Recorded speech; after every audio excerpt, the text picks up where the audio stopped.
Katarina të përshëndes edhe unë, në fakt Delian Alia që është banues në Fier, pronar i një servisi automjetës, kishte shkuar në Gjormë të Vlorës, pikërisht tek familja djalit të xhaxhait të tij, ku në fakt është konstatuar pikërisht në këtë fundit që pasi kanë dëgjuar të shtënat të çuditshme për rrugë të çuditshme, kanë konstatuar pikërisht kushërinë e tyre Delian Alia që ishte në derën e të oborrit, ku si pasojë e të shtënave marrë zjarri ka humbur jetën. Në fakt janë të shtëna të mistershme, thot policia, për shkak se ende nuk ka një orientim të saktë, nga kanë ardhur të shtëna, i morën jetën me 6 plumba 35 vjeçarit. Në fakt e gjithë ngjarjet regjistruohet pikërisht në zonën Gjormë të Vlorës, një zonë e cila për policinë shpresohet në fakt se ka kamera sigurie për ta bërë më të mundur verifikimin e lëvizjes së autorit apo vetë lëvizjes së viktimës për të parë se ku ishte apo ka qenë duke u ndjekur nga persona të pa identifikuar me qëllim zbulimin e tyre. Sapo kanë dëgjuar shtënat marrën zjarr, sapo kanë konstatuar që familjari i tyre ishte i shtyrë për tokë, atëherë ato kanë lajmëruar ambulancën, ku si shikohet edhe në pamje,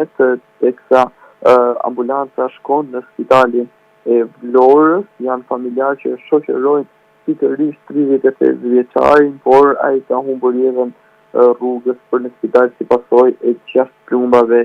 të qitura nga arma e zjarrit. Në fakt policia deri tani po kontrollon dhe po verifikon mbi vende të braktisura apo të fshehura me qëllim për të siguruar apo për gjetur ndonjë automjet për shkak edhe të gjithë kriminale, mendohet në fakt që edhe autorët për të mos lënë asnjë gjurmë do të djegin mjetin e tyre që kanë lëvizur në zonë me qëllim për të mos identifikuar nga policia, por deri më tani nuk raportohet të ketë njoftime për mjet të djegur apo ndonjë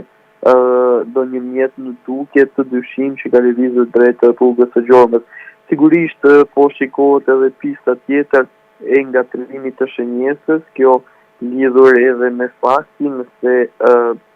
mund të themi që kushërinë e viktimës, pikërisht Delian Alia, kanë qenë të përfshirë në një ngjarje të ndodhur në vitin 2015, është quajtur masakra e Çoldrës, ku janë vrarë 3 persona, në fakt për personat të cilët kanë qenë autorë të kësaj ngjarje kanë marrë dënimet përkatëse, por siç duket mund të ketë ndonjë pistë dyshimi për policinë pikërisht mbi ngjarjen e ndodhur 10 vite më parë, por kjo nuk është domosdoshmërisht pista kryesore Katarina, për shkak se po verifikohet edhe shkuara e Delian Aliat mbi konflikte që ai mund të ketë pasur me persona të caktuar apo mbi aktivitetin që ai ka në qytetin e Fierit. Është ende herët për të folur mbi dinamikë të plotë të ngjarjes, për shkak se ngjarja tashmë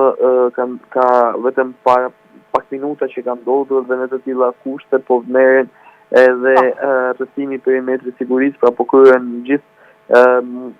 aktiviteti policor për të siguruar sa më shumë prova dhe për të marrë sa më shumë të dhëna për të zbuluar dhe për të verifikuar se kush ishin personat që kanë qelluar ndaj 35 vjeçarit.